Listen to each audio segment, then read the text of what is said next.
Olá, queridos, olá, queridas, muito boa noite para todos vocês de todo o país que estão nos acompanhando nesta reta final de preparação de aprovação. É com muita satisfação, com enorme alegria que eu e o queridíssimo André Mota, que já já vai cumprimentar vocês, nós vamos dar início à revisão de direito processual civil para que possamos, sim, gabaritar a disciplina no domingo próximo. Estamos muito alegres com a oportunidade de compartilhar com você aqueles que são os nossos mais especiais pressentimentos. Se prepara, porque nós vamos viver momentos de fortes emoções processuais ao longo dessa 1 hora. Antes de começar os trabalhos propriamente ditos, eu vou passar a palavra para o nosso mago do direito processual civil. André vai falar com você, te dar as boas-vindas. É com você, Andrezinho. Olá, minha querida Bina. Olá, galera que está espalhada aí pelo país, está nessa preparação, nessa expectativa da excelente prova que virá, né? A gente tem que declarar aqui que os anjos digam amém, que vai dar tudo certo. E aí a gente vai ter esses momentos aqui para conversar um pouco com você, processual civil. Bina, é um prazer mais uma vez estarmos juntos, eu já estava com saudade dessa tabelinha, viu? E tenho que dizer para você que você continua maravilhosa, maravilhosamente linda. Essa semana eu estava lhe acompanhando no Instagram, e a impressão que eu tenho é que cada vez mais o tempo tem lhe feito bem, viu, amiga? Parabéns, depois desses 10 anos aí, essa década de caminhada, parece que você está ficando cada vez mais jovem. Oh, amigo, são seus olhos, é o carinho afetivo e sincero que a gente nutre um pelo outro, que faz você enxergar a sua amiga dessa forma. Queridos, queridas, como o Andrezinho disse, que os anjos, papai do céu, digam amém, vamos efetivamente começar a nossa revisão. Espero que você tenha nas mãos papel e caneta para ir anotando aquelas que são as nossas dicas da noite de hoje. Eu queria começar tratando de um tema que eu acho que é fundamental para nós, o tema da chamada tutela provisória. Tutela provisória é um tema muito querido pela FGV e é um tema que a gente aposta sim que vai cair na sua prova. Esta tutela provisória, tenha muita atenção, ela pode ser de urgência e ela pode ser também uma tutela de evidência. Primeira dica, primeiro bizu rápido que a gente tem para te trazer é que a tutela da evidência não tem relação com o perigo da demora. A tutela da evidência, cujas hipóteses você encontra no 311, vamos anotar esse artigo, 311, ela está relacionada a uma conduta do réu que não seja uma conduta bacana, porque o código, neste mesmo 311, faz menção à concessão de uma tutela da evidência quando for manifesto o intuito protelatório do réu, como também, dentre outras hipóteses, chama a atenção aquela petição inicial que tenha sido proposta com documentos que sejam irresistíveis, pensemos assim, numa linguagem mais didática. O que eu quero mesmo pontuar é que a provisória, que é sempre marcada, como o próprio nome diz, por uma provisoriedade, ela pode ser de urgência e, repito, pode ser de evidência. E vocês já estão vacinados. A evidência não se relaciona ao perigo da demora. Sabrina me comentou que é a natureza do direito, uma prova documental que tenha sido juntada, é a base de um direito que se pautou numa súmula vinculante, ou o manifesto intuito protelatório do réu, que servirão de razões suficientes para a concessão dessa evidência. A urgência, ela está relacionada, sim, aos problemas da espera. Esperar não é fácil. Eu imagino, inclusive, o quanto você está ansioso, ansiosa para a espera de domingo. E aqui a gente quer te trazer a boa nova de que você respire fundo, que vai dar tudo certo. Assim como a urgência, ela pode ser socorrida no campo de um processo, através de uma tutela de urgência antecipada e de uma tutela de urgência que a gente vai chamar de cautelar. O que eu quero lembrar vocês, especialmente, sobre esta tutela de urgência, seja ela antecipada, seja ela cautelar, para a tua prova de logo mais. A antecipada é uma tutela de urgência satisfativa. Imagina você que um sujeito precise da realização imediata de uma intervenção cirúrgica. Imagine uma questão que faça menção à necessidade da internação de um paciente numa unidade de tratamento intensiva. Para estas circunstâncias, fala-se em tutela antecipada. Alia-se a tutela antecipada cautelar, que é protetiva, é uma medida assecuratória. Ela serve para a proteção de bens. Imagina que um devedor esteja tentando dilapidar um patrimônio que vai ser objeto de um litígio judicial. A cautelar está a serviço da proteção. Mas, Sabrina, se protege o que com uma cautelar?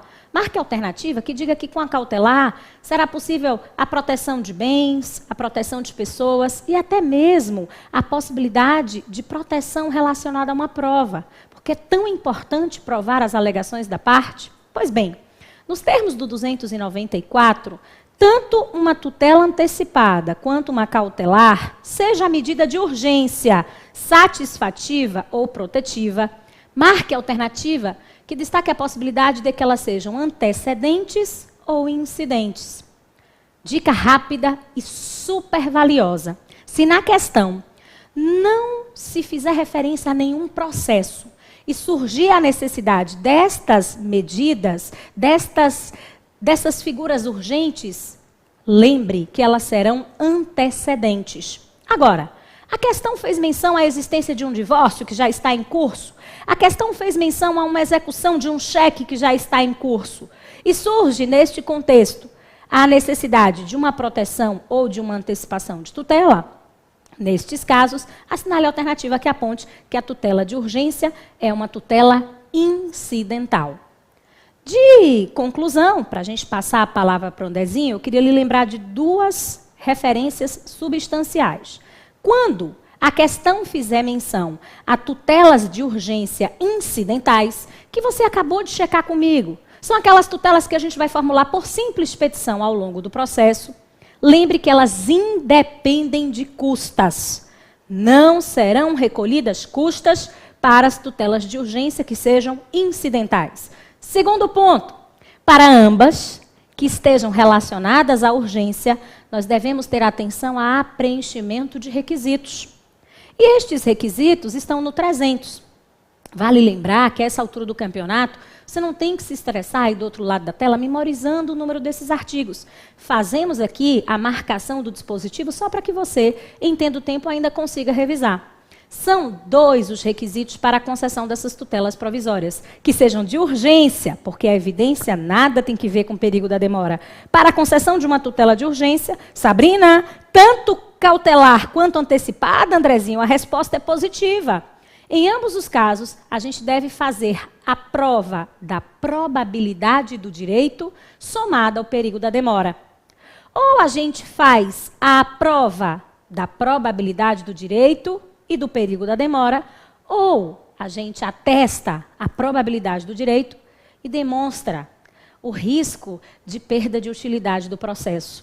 Em muitos casos, se uma tutela como essa não é concedida, o indivíduo chega a falecer, o patrimônio vem a ser dilapidado e surge a necessidade desse cuidado especial do nosso judiciário quando do preenchimento desses requisitos. Esta é a base da tutela provisória, de urgência, de evidência, as de urgência antecipada e cautelar, ambas antecedentes, muito bem, e incidentes. E agora, depois de vencido este primeiro ponto, nós vamos ouvir o nosso mago que vai nos trazer uma preciosa lição. Seria, então, o nosso segundo pressentimento. Joga duro, Andrezinho.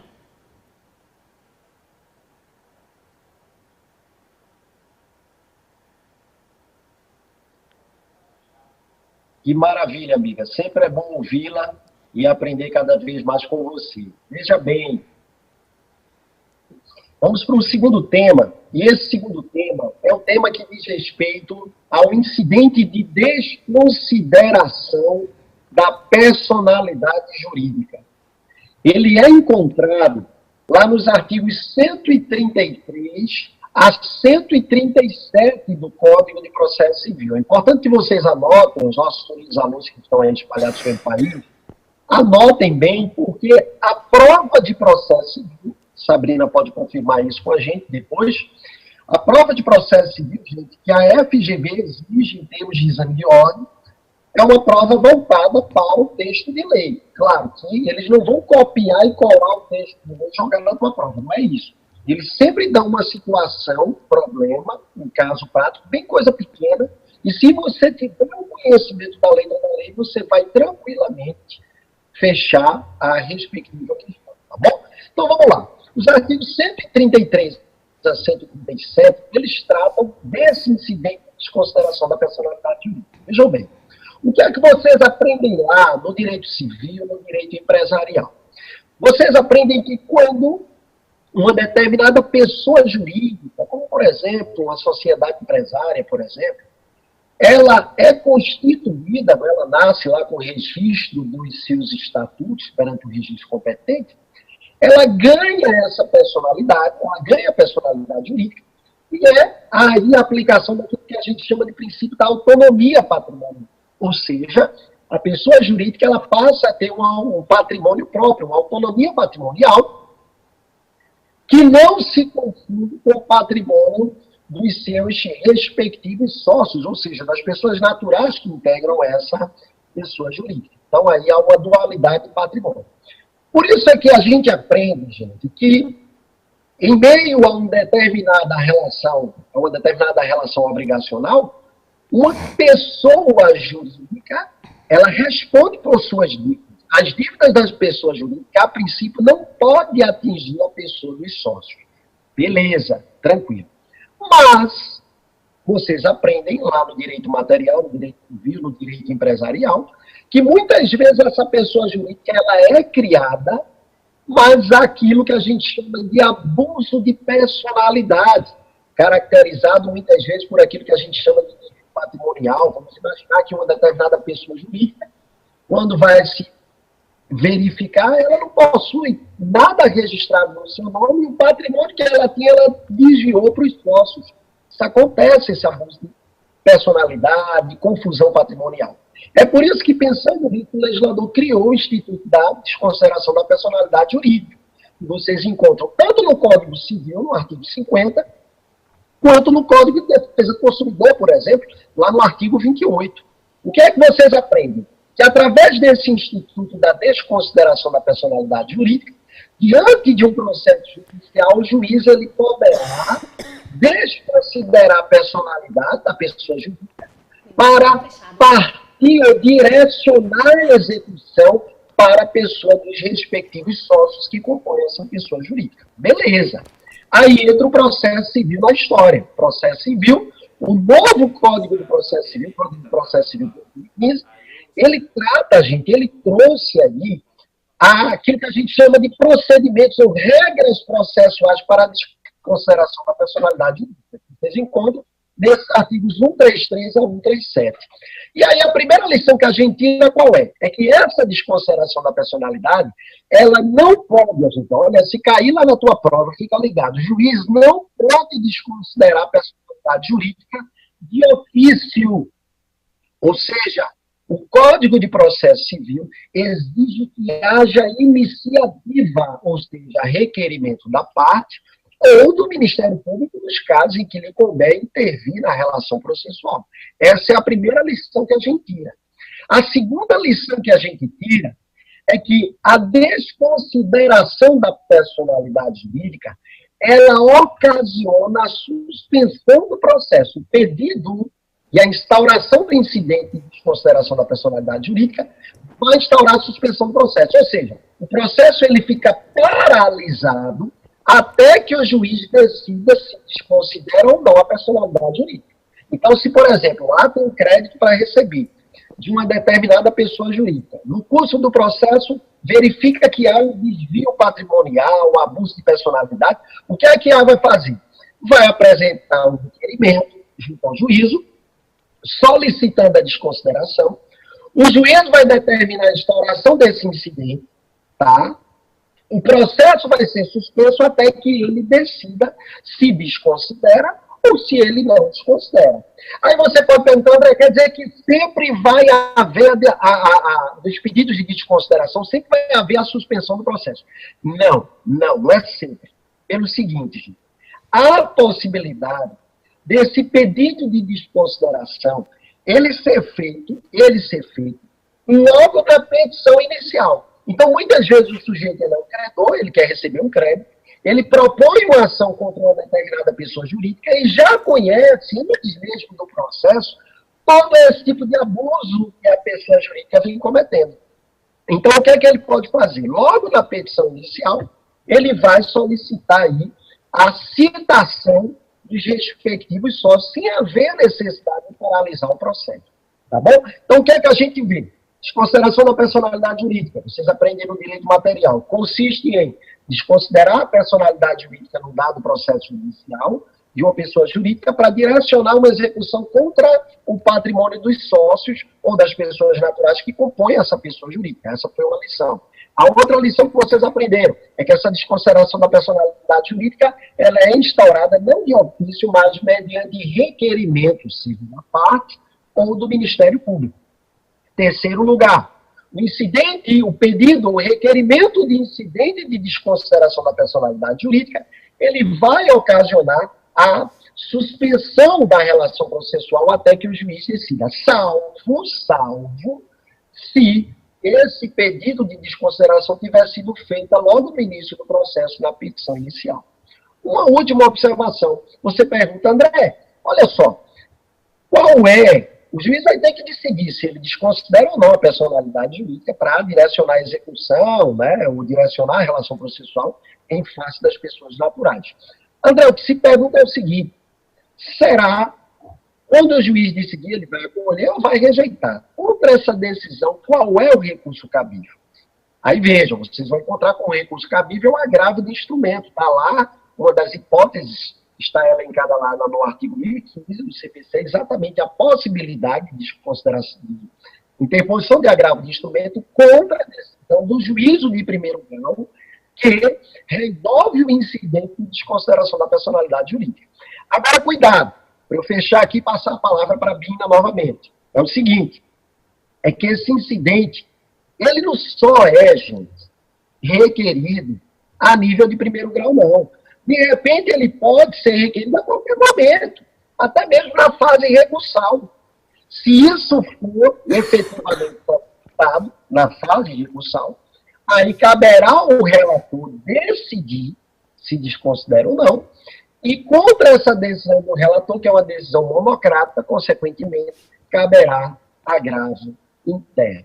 Tá certo? Então, agravo de instrumento, se for um incidente resolvido por um juízo de primeiro grau. Se for no tribunal, o relator vai decidir se desconsidera ou não essa personalidade, e como é uma decisão monocrática, contra essa decisão, cabe agravo interno lá, com base no artigo 1021 do CPC.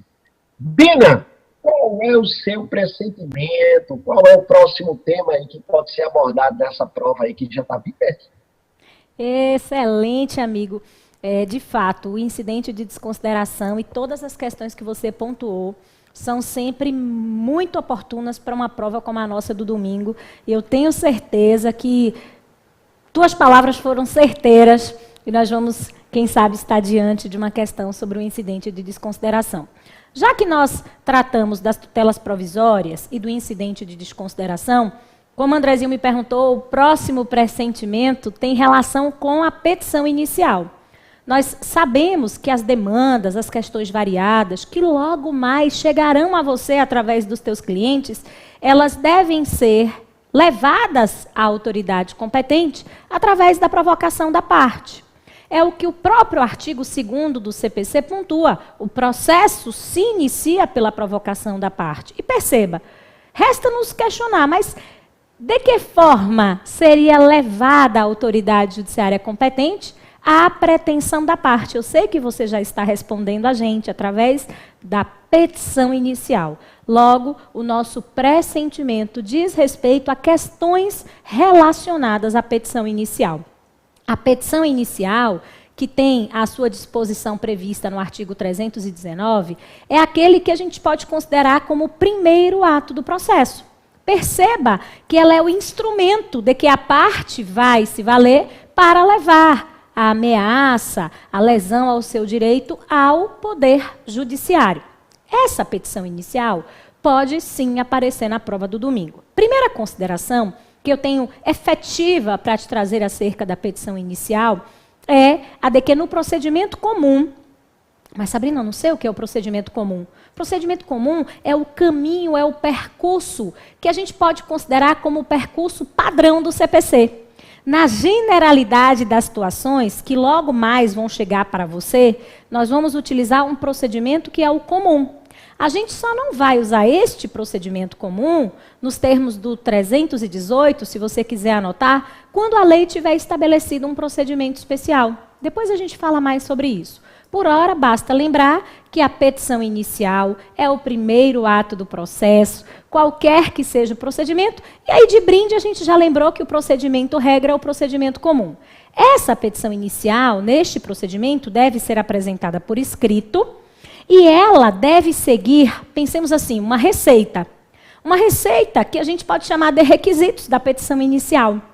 No artigo 319, você vai encontrar a relação destes requisitos. Para quem não conseguiu tomar nota dos artigos 318 para o procedimento comum, 319 para a relação dos requisitos da petição inicial. Como um ato formal, a lei vai trazer uma série de exigências. E eu queria, na verdade, destacar algumas dessas exigências. Para começar, eu quero lembrá-los que o autor deverá trazer os seus dados de identificação pessoal, bem como os dados do réu. Dados que estão no 319, inciso 2. É através desses ditos dados que as partes estarão identificadas para o juiz. Ali está a qualificação das partes. Pois bem, muito cuidado. Dentre os elementos de qualificação, o CPC vai falar em nomes completos, o CPC vai falar na profissão, no estado civil. A gente sabe que, a depender do nosso estado civil, do regime do nosso casamento, às vezes há necessidade de autorização do nosso cônjuge, chamada de outorga uxória, lá nas hipóteses do 73. Mas não te preocupa com isso, não. Quero mesmo que você tenha a sua atenção voltada à ideia de que deve-se apresentar nomes das partes, deve-se apresentar o estado civil, deve-se fazer a referência à profissão, a declaração da existência de uma união estável. As pessoas físicas devem trazer o CPF, tanto do autor quanto do réu. Para a pessoa jurídica, exige-se o CNPJ. Atenção! Momento de informatização. Os e-mails das partes e os endereços completos das partes. Nossa! Não precisava ter anotado, basta você recordar do 319, inciso 2. Onde é que eu quero chegar? Não acredito que a banca vai lhe perguntar quais são os requisitos. Mas a grande probabilidade de que a banca nos pergunte, Andrezinho, o que fazer na falta desses requisitos. Porque vejam só, o rol desses requisitos, aqui, meio ao reta final, você me ouvindo, parece ser um rol tranquilo, mas no cotidiano forense, e o legislador previu isso, essa não é uma tarefa das mais fáceis. Muitos serão os clientes que vão te procurar enquanto autores e mal saberão o nome deste réu, ou quando não sabem o nome, sabem metade desse endereço. Atenção, se a questão ventilar essa temática, lembre de 3 regras que a Sabrina vai lhe passar. Primeira regra, o CPC diz que se o autor não possuir todos os dados do réu, nos termos do parágrafo 1º do 319, deverá este autor solicitar o auxílio do juiz. Ok, Sabrina? Mas de que forma o juiz auxiliaria o autor neste momento? Oficiando órgãos, para que através destes ofícios fossem obtidos os dados de identificação do réu. Um ofício, por exemplo, para a Receita Federal. É possível, então, que o autor manifeste na inicial, e logo mais você vai fazer isso na prática, que não possui todos os dados do réu e solicite o que nós chamamos de cooperação do juiz. É essa alternativa que você vai marcar. Além disso, o próprio CPC vai dizer que o juiz não deve indeferir a petição inicial se o autor não tiver conseguido trazer todos esses dados. Sabe em que circunstância? Olha que maravilha! Quando for possível realizar a citação do réu. E agora eu quero toda a nossa legião processual pensando junto com a gente. O que é preciso para citar um réu? Poxa, Sabrina, é que eu não estagiei, não sei, não gosto muito de processo civil. Vamos com a gente. O que é preciso para citar um réu? Para citar um réu, basta para a expedição do mandado o nome do réu e o seu respectivo endereço. O que significa dizer que o próprio legislador orienta o juiz, atenção à alternativa que você vai marcar, a não, repita, não indeferir a petição inicial, mesmo que todos esses dados de qualificação não estejam presentes, se for possível realizar a citação do réu. E para a expedição do mandado, o nome e o endereço do réu serão o suficiente. O próprio CPC insiste e diz, olha, juiz, quero lembrá-lo que você não indeferirá a petição inicial. Se a falta desses requisitos de qualificação, a gente tornar o acesso à justiça difícil, excessivamente moroso, e nesse contexto, você tem essas 3 regras de ouro para trabalhar. Que tal a gente revisar? Se o autor não possuir todos os dados do réu, poderá solicitar o auxílio do juiz? A resposta é positiva. Juiz que expedirá ofícios para os órgãos a fim de colaborar com o autor. Há um princípio, norma do CPC, que é o princípio da cooperação. E o juiz deve cooperar para com todos nesta relação processual. Lembre ainda que, se no processo há dados suficientes para a realização da citação do réu, será possível levar o processo adiante sem indeferir a petição inicial pela falta desses ditos requisitos de qualificação. Até porque esse indeferimento também está proibido, sempre que essa exigência se tornar muito onerosa, muito pesada para o nosso autor, que está em busca da tutela jurisdicional. Este é um requisito que está no 319, inciso 2, e que ainda conta com essas variações. Um outro ponto que eu também gostaria de destacar, porque isso me lembra um pressentimento que André vai trazer na sequência, é a necessidade que o autor tem, ainda na petição inicial, sim, na inicial, de declarar se ele tem ou não interesse em comparecer a uma audiência. Mas, Sabrina, que audiência seria essa? Cenas dos próximos capítulos. Uma audiência de autocomposição. Uma audiência que tem como objetivo fazer com que as partes, quem sabe, consigam se acertar, consigam se ajustar naquele processo. O autor não te esquece, marca essa alternativa. Terá, sim, dentre outros requisitos, que declarar o interesse em comparecer ou não à audiência de autocomposição. O requisito em si, na sua essência, é muito simples. Declara o autor que tem interesse. Declara o autor que não tem interesse.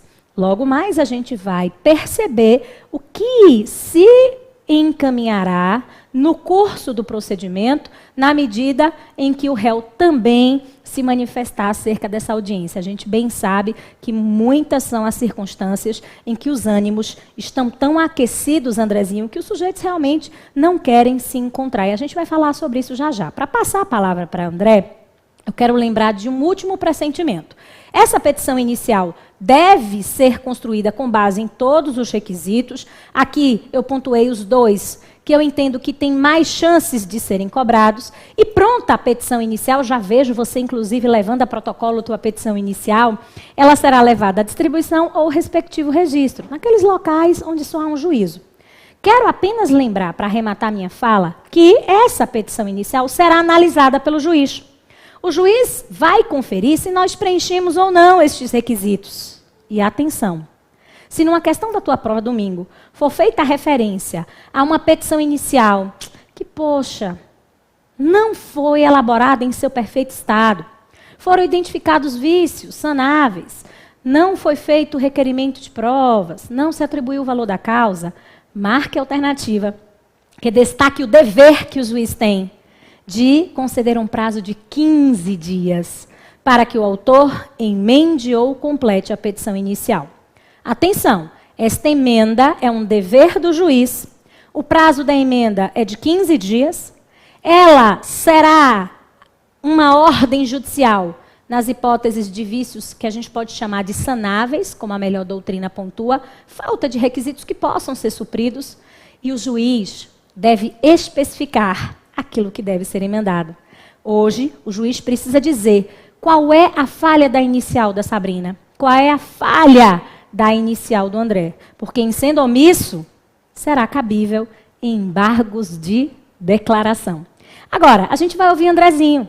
Quais seriam as cenas dos próximos capítulos dessa novela que se iniciou? A petição inicial, ela foi levada a protocolo. Eu cuidei aqui de uma faceta dessa admissibilidade, lembrando em arremate que se a inicial estiver em ordem, o juiz a receberá e determinará a expedição do mandado de citação. É com você, amigo. Maravilha, amiga, é isso mesmo, exatamente, exatamente. Nós teremos aí o procedimento, no procedimento comum, que Sabrina estava falando agora, nossa queridíssima Bina, que a petição inicial ela vai ser apresentada, beleza, maravilha. O juiz vai analisar, vai fazer o primeiro momento, que é o juiz de admissibilidade, que também Bina acabou de falar. Se houver necessidade de emenda, ele determina essa emenda, especificando em que consiste o vício. Agora, caso do juiz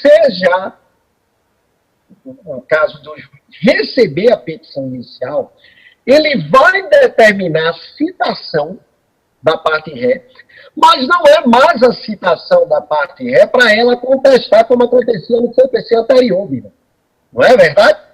Não é mais a citação para contestar, mas sim, agora, conforme você disse com muita propriedade, temos a primeira audiência, que é a audiência de autocomposição, a chamada audiência de mediação e conciliação, ou conciliação, que está lá no artigo 334 do Código de Processo Civil.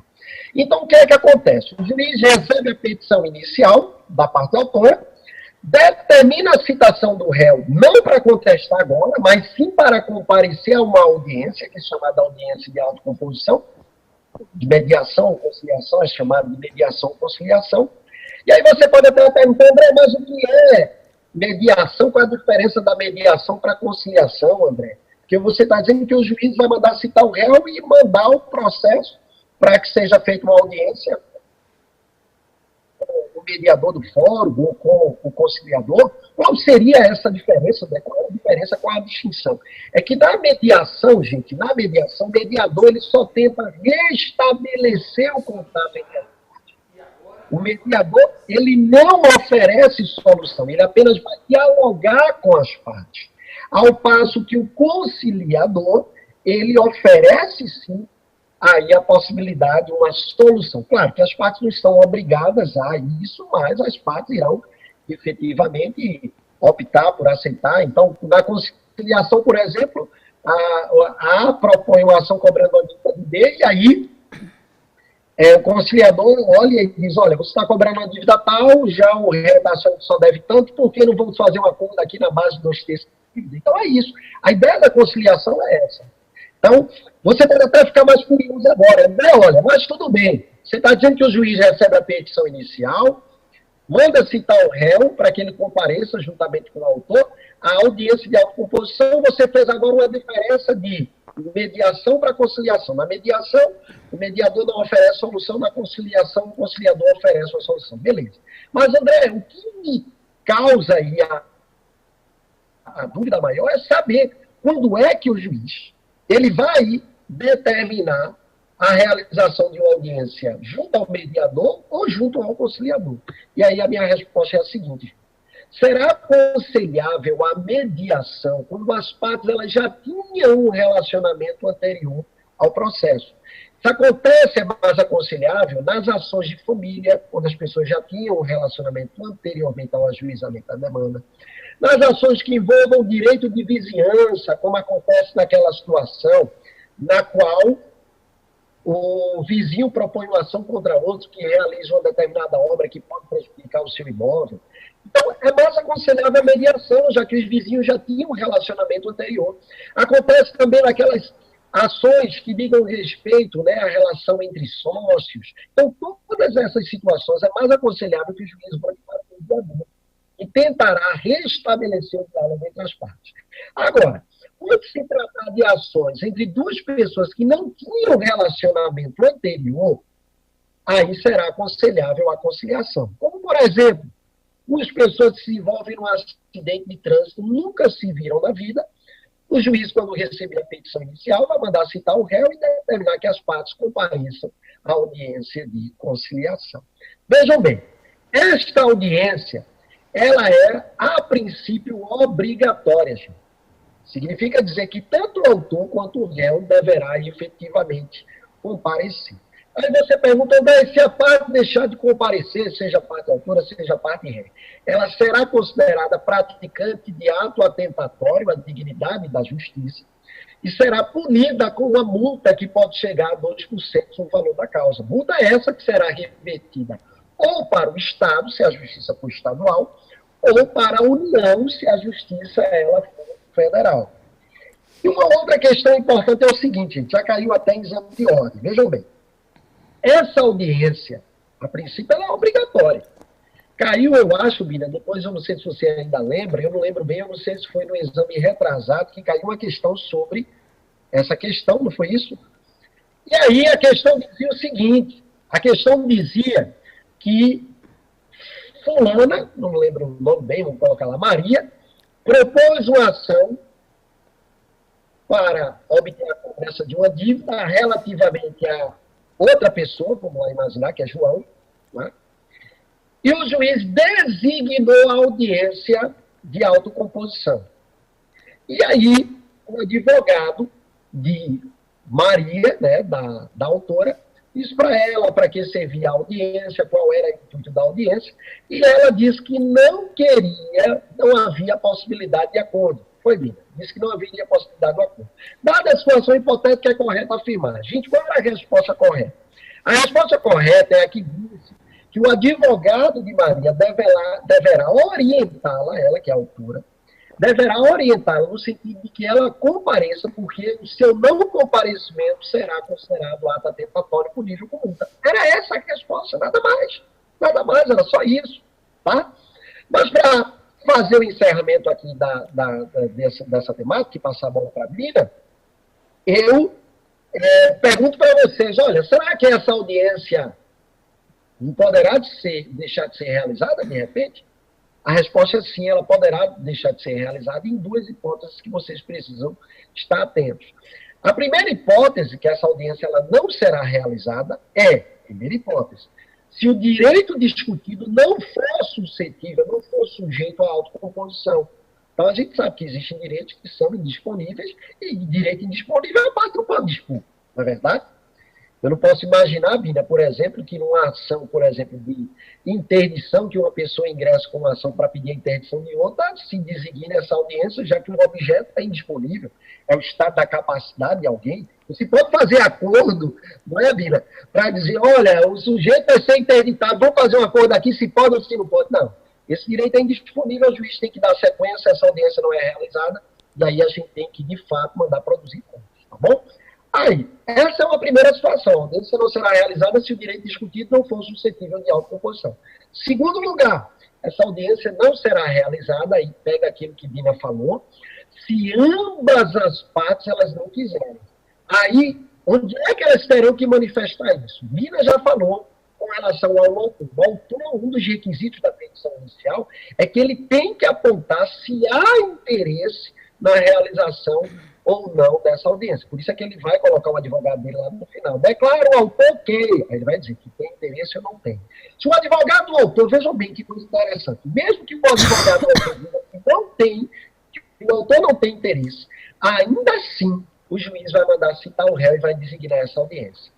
Aí o que é que vai acontecer? Se o réu não quiser essa audiência, aí até 10 dias antes ele tem que protocolar uma petição dizendo que também não tem interesse. Se ele protocolar essa petição até 10 dias antes, como o autor já não queria, e o réu está dizendo agora que não quer, consequentemente, essa audiência não será realizada, será consequentemente cancelada. Ok? O que é que temos aí mais, minha musa do processo civil? Faz tempo que eu não lhe trato dessa forma, né? Chamando você de minha musa do processo civil. Faz tempo, né, Bina? Faz, amigo, e eu estava realmente...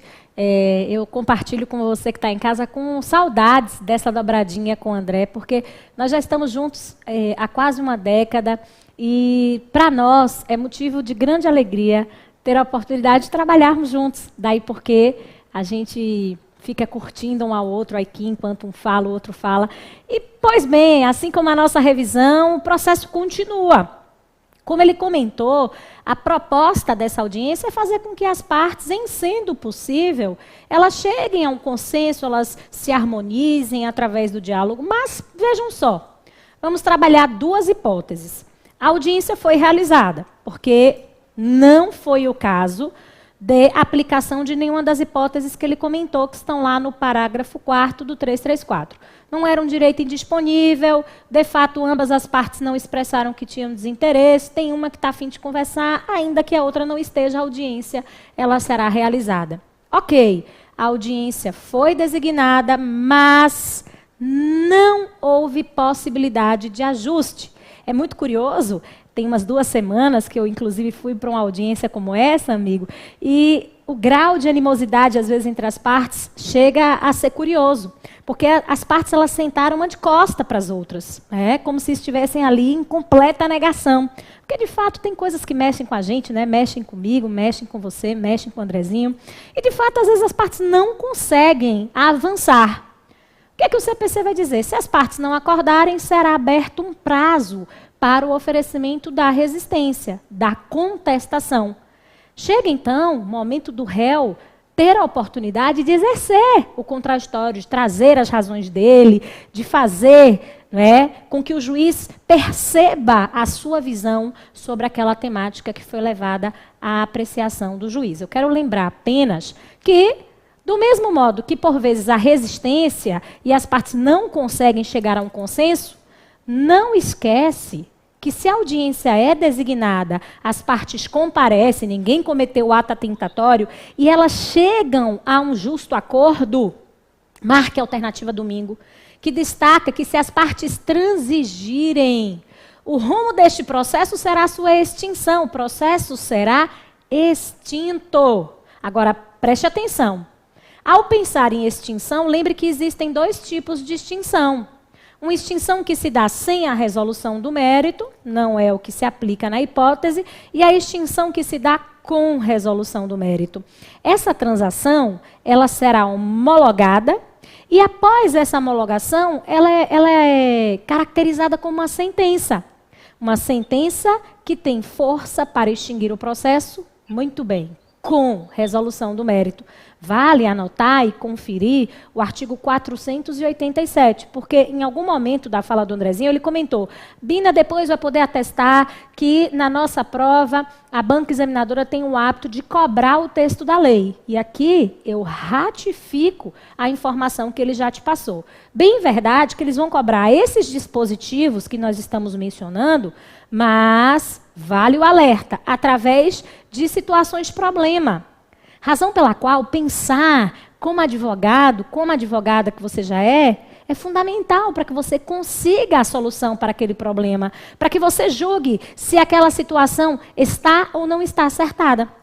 É só conectar esses dispositivos àquela situação, problema, lembrando das nossas lições. Fato é que, sem delongas, se as partes transigem, encerra-se o processo, a extinção se dá com resolução do mérito. Se as partes não transigirem, será aberto um prazo de 15 dias, que serão contados, conforme determinação do 335 do CPC, para que o réu ofereça a sua contestação. Esse assunto é, de fato, um assunto que cheira a prova. Porque nos últimos exames todos, a banca fez questão de cobrar algum aspecto relacionado ao que a gente chama de respostas do réu.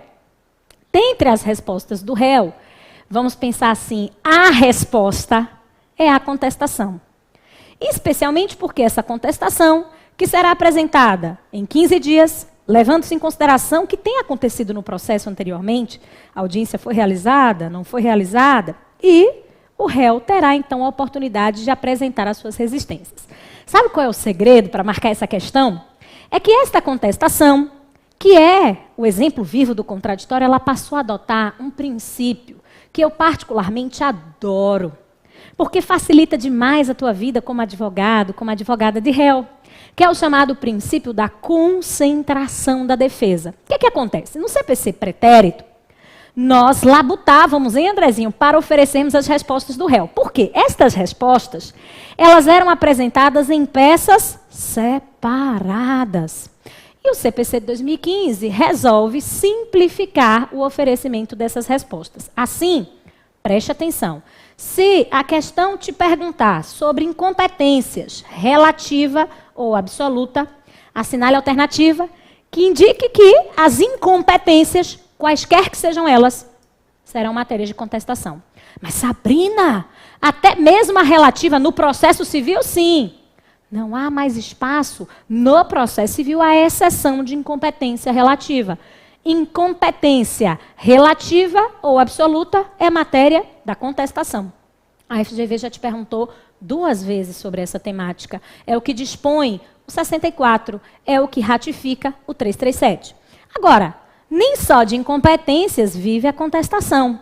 De acordo com o princípio da concentração, questões que digam respeito a valor da causa, o réu quer questionar o valor da causa que o autor tiver atribuído. Questões que digam respeito à gratuidade judiciária.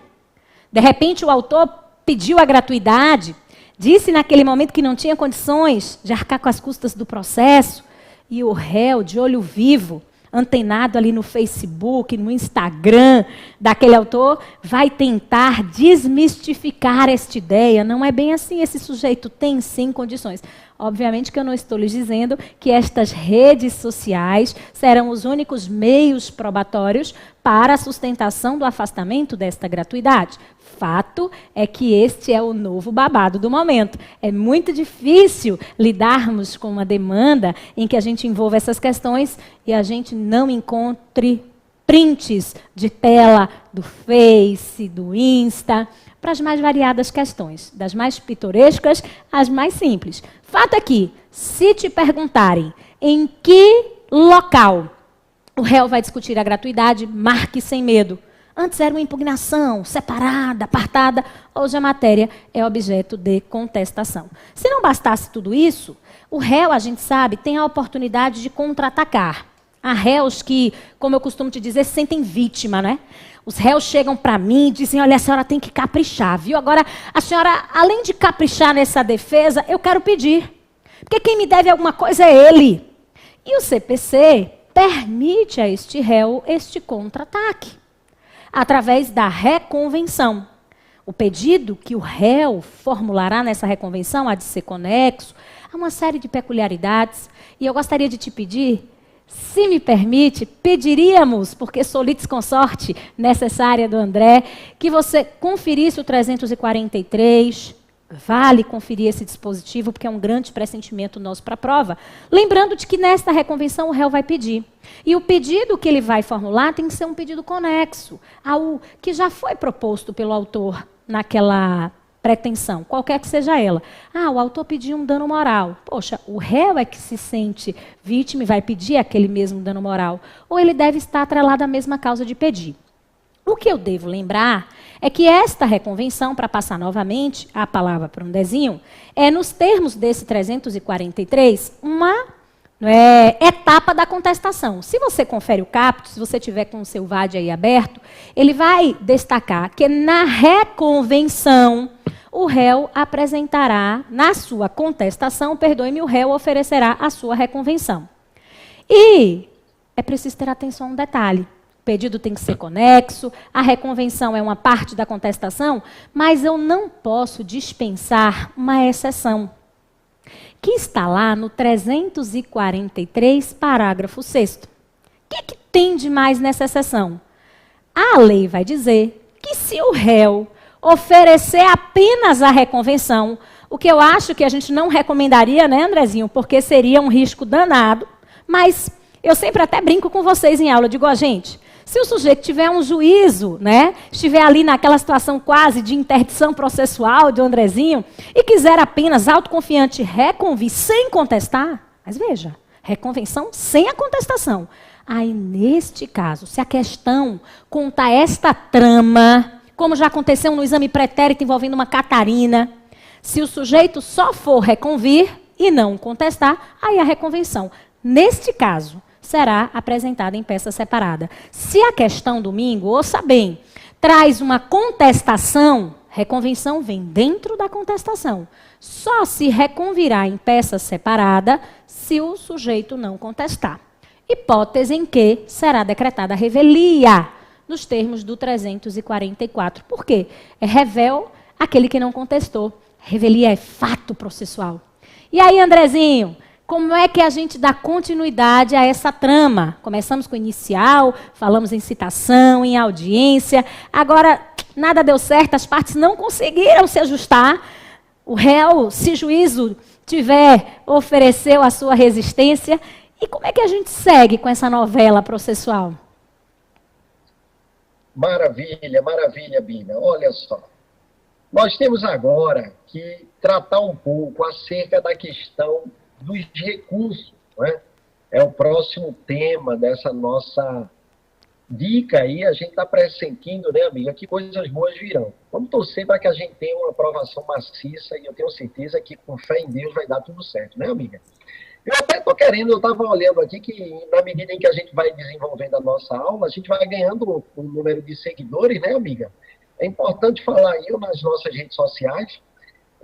Vocês encontram, os que ainda não me encontraram lá nas redes sociais, vocês encontram lá no @profandremota.am, @profandremota.am, vocês podem seguir lá no Instagram. O seu Bina, a gente dá uma parada aí para fornecer para eles? Sim, pois não, é verdade, porque muitos talvez não nos conhecessem antes. Então, @Sabrina Dourado. É o IG da professora, o Andrezinho já passou o dele, conte conosco. Nós somos sempre muito gratos pela oportunidade de ter cada um de vocês conosco. Então, @Sabrina Dourado, para quem não conseguiu anotar, e o seu de novo, amigo? @profandremota.am. Pois bem, então pode seguir. Pois bem, amiga, vejam bem, é importante que a gente tenha também em mente a temática acerca dos recursos, a parte geral. Eu vou aqui fazer uma rápida explanação acerca da parte geral. Lá na parte geral, a gente encontra essa parte geral nos artigos 994 até o 1008 do Código de Processo Civil. É importante que vocês deem essa lida, isso é bem coisa rápida, leitura rápida, legal de se fazer. Vejam bem, em primeiro lugar, a gente chega a uma primeira conclusão de que recurso é um instrumento que serve para impugnar decisões judiciais. Então, qual é a primeira conclusão que a gente chega? Que não cabe recurso contra despacho. Por quê? Porque despacho é um pronunciamento do juiz que tem por objetivo dar mero seguimento à relação processual. O objeto aqui do despacho não é decidir, é um mero pronunciamento. Como não tem carga decisória, não há interesse em recorrer quanto ao despacho. Essa é a primeira observação que eu faço. A segunda observação que eu faço é que, para você interpor o recurso, tudo bem, você tem todo o direito de querer recorrer de uma determinada decisão. Mas para poder interpor o recurso, seu recurso somente será conhecido se algumas formalidades estiverem devidamente presentes. É o que nós chamamos de requisitos ou pressupostos de admissibilidade. São vários os pressupostos. Eu vou colocar aqui para vocês aqueles que sejam mais importantes. Primeiro pressuposto, tempestividade. O seu recurso ele deve ser interposto dentro do prazo previsto na lei.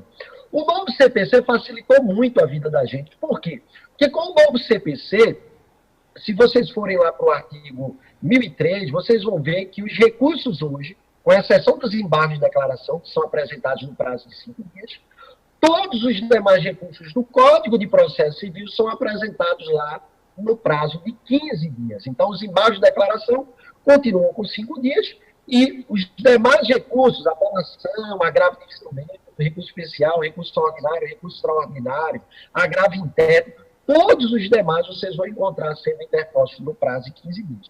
Lembrando que existem alguns sujeitos que irão dispor de prazos diferenciados para apresentar o seu recurso. E aí vocês encontram, olha, são alguns artigos importantíssimos. Vocês têm os artigos 180, 183, 186 e 229. Ou seja, vocês têm pessoas jurídicas de direito público, né? União, estados, municípios, suas autarquias e fundações. Vocês têm Ministério Público, vocês têm a Defensoria Pública e vocês têm os litisconsortes com diferentes advogados, desde que os diferentes advogados pertençam a diferentes escritórios de advocacia. Tá? Outra coisa, é importante lembrar que a questão da dobra de prazo, ela não se aplica aos litisconsortes com diferentes procuradores quando se tratar de processo eletrônico. Isso também é importante a gente fechar aí como dica, que é importante. Olha, esse é o primeiro requisito, a tempestividade. O segundo requisito, para que o meu recurso seja analisado, é preciso que eu efetue o preparo. O preparo nada mais é do que o pagamento das custas do recurso. Esse preparo ele será recolhido na forma, né, da lei respectiva. A gente sabe que cada tribunal, cada estado da federação, né, de cada estado da federação tem sua tabela de custas, que é fixada, mas esse preparo ele deve ser feito. O que é importante a gente notar?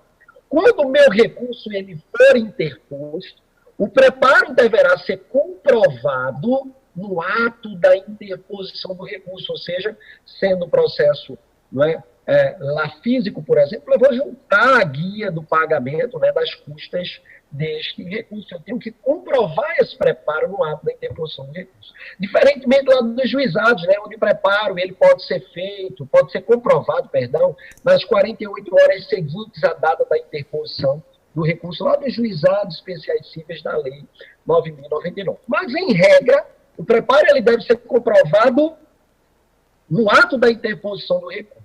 Ah, André, mas se eu fiz um preparo, calculei errado, de repente eu fiz o recolhimento, mas esse recolhimento foi insuficiente. Não tem problema. O recorrente será intimado para efetuar o complemento no prazo de 5 dias. E aí, o nosso tempo já está apertando, né, Bina? Já está correndo, o tempo voa, né? Mas para passar para você, vai mais uma observação. E essa observação foi trazida aí com o Código de Processo Civil de 2015. Qual é? André, olha, o problema agora é que eu não efetuei o preparo. Não há comprovação nos autos de que o recorrente efetuou o preparo. Gente, quando não houver essa comprovação, o recorrente será intimado para efetuar o preparo, só que pelo valor dobrado. Então, não confundam, é diferente. Uma coisa é o sujeito ter apresentado o recurso, ter feito o preparo, só que fez de forma insuficiente. Ele será intimado só para complementar. E uma outra coisa é ele ter apresentado o recurso e não ter recolhido, não ter efetuado o preparo, aí sim ele é intimado para o fazer de forma dobrada. O último pressuposto diz respeito à legitimidade. Quem é que pode apresentar, quem é que tem legitimidade para recorrer, não é? A gente tem aí legitimados as partes, vocês vão ver lá no artigo 996, as partes, o Ministério Público, tanto quanto atua como parte, quando atua também como fiscal da ordem jurídica, quanto também o terceiro interessado. Então, cumpridos esses requisitos, o recurso, consequentemente, ele será conhecido, será analisado. Agora, se ele será provido ou não, isso vai depender da análise das razões, né? Que as razões do recorrente podem ser acolhidas. Se forem acolhidas, o recurso será provido. Caso contrário, o recurso será improvido. Bina, com você, está chegando já pertinho da hora de dar tchau, né, Bina? Pois é. Nosso tempo vai se esgotando e eu queria agradecer de coração a todos vocês que estão nos acompanhando nesta transmissão e, junto com o André, transmitir uma palavra de carinho final para você, que, quem sabe, esteja se sentindo cansado, um pouquinho abatido com a trajetória, em razão dos esforços que você tem empreendido para conseguir a sua carteira vermelha.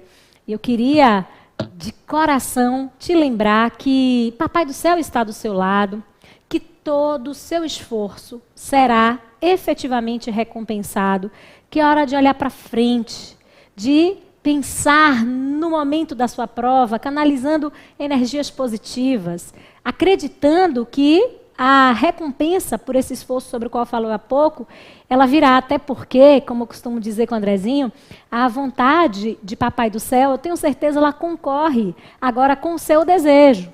E sabe o que é mais maravilhoso? É acreditar que a vontade dele é boa, é perfeita e agradável. Então, muito sucesso na sua prova, sinta o meu abraço carinhoso e ouça a mensagem final de Andrezinho, que quem sabe até resolve cantar pra gente nesse tempo já estourado aí, amigo. Oh, maravilha, Bina, maravilha. Eu tô aqui querendo me despedir deles também, dizendo que eles sigam firmes. Você falou certíssimo, Bina, quando fala que essa questão de que está no controle de tudo. Às vezes a gente, eu tenho muito cuidado, Bina, e muito carinho com o pessoal da OAB, que é um pessoal que merece demais o nosso cuidado, é aquele pessoal que está naquela fase de transição. Saindo da faculdade, né, para um período onde muitas pessoas, às vezes, não sabem o quantitativo de dificuldades e acabam por cobrá-las de forma demasiada. Então, por isso é que a gente pede calma. Peçam, trabalhem com calma. Ah, André, mas eu tenho sofrido uma pressão muito grande aqui em casa, o pessoal está me pressionando. Pessoal, é ter tranquilidade. Sabe por quê? Porque um dia, e esse dia está próximo, vocês vão conseguir obter o sucesso e, consequentemente, as pessoas futuramente vão dizer, poxa, de fato, verdade, fulano, fulaninha teve o sucesso. E é só vocês terem tranquilidade. Eu costumo dizer sempre nas minhas aulas, no final, que a vontade de Deus ela é boa, ela é perfeita e ela é agradável. Meu querido, minha querida, coloca uma coisa na cabeça. Você está vendo a vida sob uma perspectiva meramente horizontal. Deus está lá de cima e já preparou um plano para a vida de cada um de nós, viu, Bina? Para a vida de cada um de nós. Eu acho interessante porque se você for lá no Isaías 46:10, Deus não deixa nada pela metade, não. Ele diz, desde o início eu já não sei. Ou seja, na verdade, o que é que ele diz? Ele não deixa nada pela metade. Ele, quando vem preparar um plano de vida para você, ele já foi à frente e já preparou a conclusão. Agora, se você vai chegar àquela conclusão, vai depender exclusivamente de você. Não é no seu tempo, mas no tempo dele. Faça apenas a sua parte, no mais, a vontade dele é boa, perfeita e agradável. Não é, Bina? Com certeza. Beijo grande para todos, sucesso, a gente vai estar aí, né, na torcida por todos vocês. Beijo, pessoal!